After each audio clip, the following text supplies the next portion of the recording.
what made you decide on this style as opposed to the Stanley? Well, obviously everybody knows the Stanley. Right. It's the Lie-Nielsen's based Lie-Nielsen, Miller's Falls, Record, they've all done them.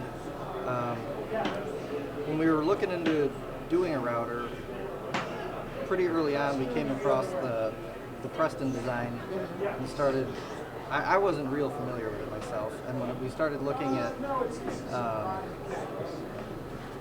it's a bigger footprint, which is nice, but you can move the blade to 4 different positions, and we really liked that. There were some things that were problematic with this one. You couldn't rotate the cutter, so when you have it out on the edge, it can only point out, and we really wanted to be able to have it forward for doing large overhang work. They also had a square shank blade, which can shift around because it's just being pulled against an edge. So we did ours with the V groove to draw the cutter in. We thought the handles were too small in general, so we do have the smaller ones for people who want them, but we primarily are recommending a bigger knob. We added a depth stop. When you have this is one of the biggest things about it. When you have the blade on the outside, it goes pretty quick. When you stick it,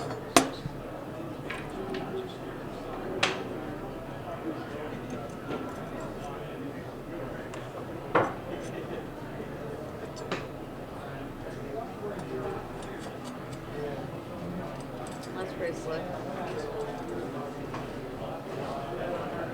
so if you got a large tenon like this with a Stanley, and you're trying to get out there, you got no support, and you can put a block on the other side, but if it's not the exact same height as what you're working off of, you're going to skew the tool a little bit. Right, yeah, I usually butt my 2 pieces up against one another for that. But. So when you've got the blade on the outside here, you can reach way out and still have a lot of support.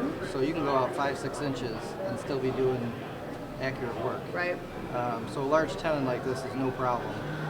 That was a lot of bearing surface there. That was a big seller for us when we were looking at the designs.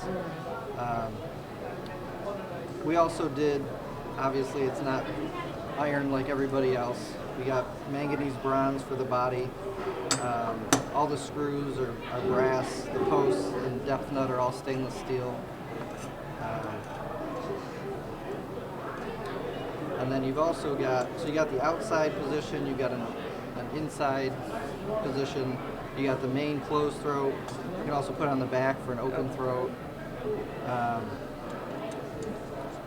Then we made a couple subtle changes to things. One thing I really like with the Lie-Nielsen, which is the only router that does this that I'm aware of, is when I'm done using it, I like to set it on its back. So the cutter isn't sticking out and dinging up my bench or the work. But all these other tools, including the Preston, the knob sticks out. You can't really place them down conveniently. So we shortened our nut in the back so it'll rest on its back. The knobs aren't getting dented. The blade isn't going to scratch up your bench or your work. You have the usual countersunk holes for attaching auxiliary base, like that has. We include a depth stop and a fence as well with the base model. And the 2 options of the knobs, the smaller originals or the larger.